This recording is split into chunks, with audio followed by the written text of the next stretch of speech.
All right, welcome to The Explainer. Today, we're diving deep into one of the most critical ideas in all of business, customer value.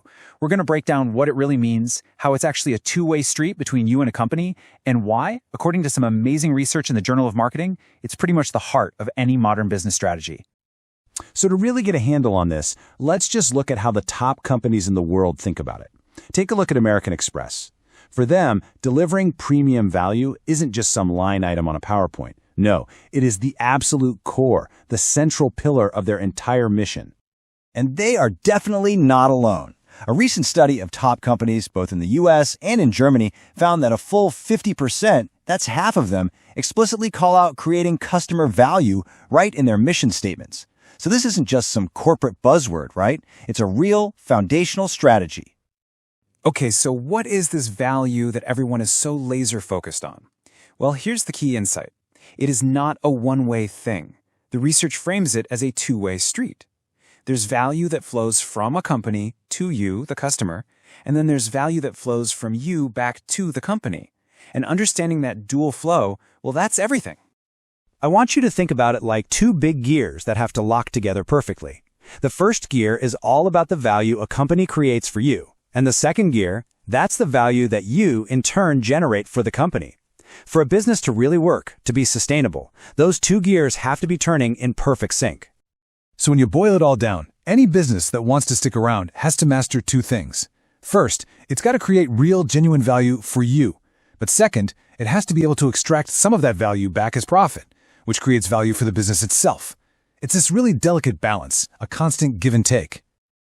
Let's dig into that first part of the equation, the value created for the customer.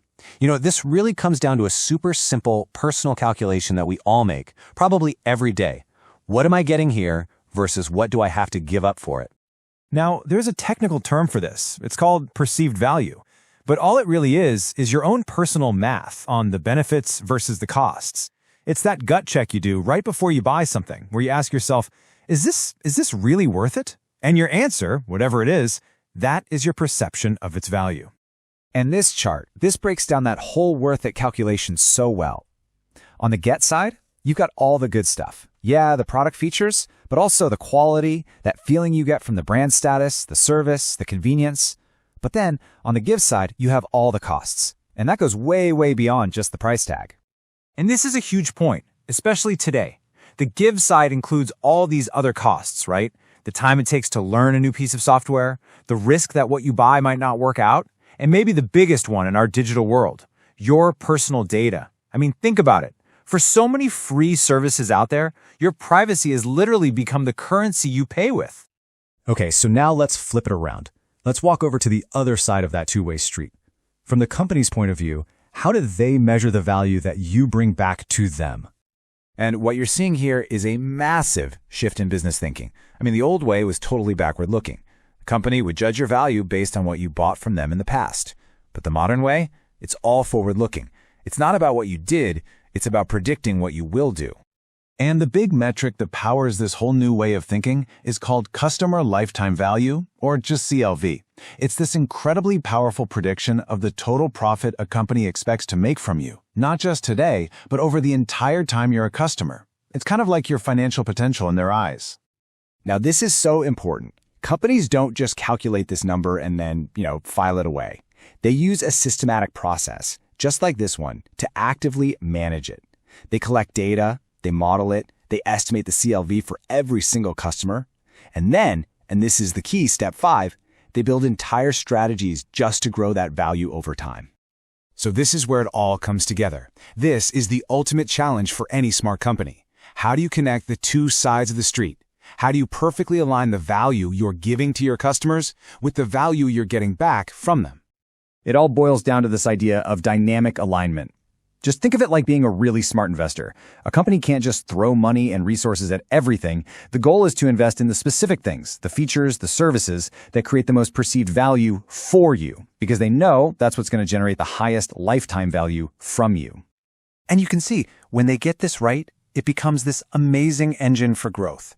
A smart investment in creating value for the customer, like better service or a killer new product feature, it's not just a cost on a spreadsheet. It's an investment that directly fuels a bigger return in value from that customer. It's what drives their CLV up.